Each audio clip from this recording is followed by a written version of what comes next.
Para sa Diyos. Para sa Diyos.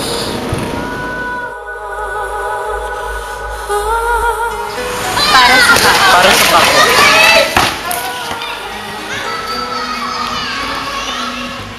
Para sa bayan. Para sa bayan.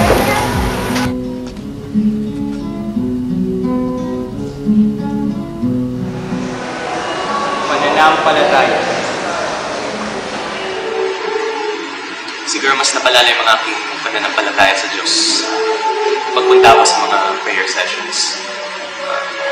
Doon ko kasi nahanap yung ibig sabihin ng pagmamahal. At sa paraan na yun, natuto akong mahanap ulit ng Diyos at natuto akong magmahalan sa Diyos. Pag-asa. Bukod pa siguro sa pananampalataya, higit ding napagtibay ng ATSCA yung pag-asa. Pag-asa sa mga tao sa komunidad, pag-asa sa bayan, dahil na rin sa mga pillars of formation na social awareness, tsaka apostolate. Pagmamahal. Base sa karanasan ko, mas lumalim yung pagmamahal ko sa kapwa, pati na rin sa Diyos. Tapos, para na-integrate na rin ko sa yung tatlong pillars ng ATSCA.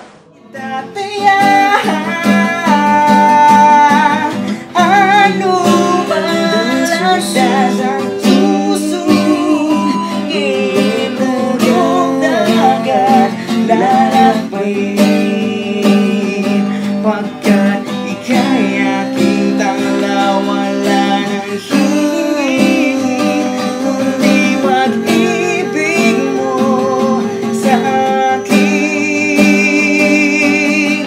Walang pag-alilangan, ako'y patuloy Para sa Diyos. Para sa kapwa. Para sa bayan. Para sa bayan.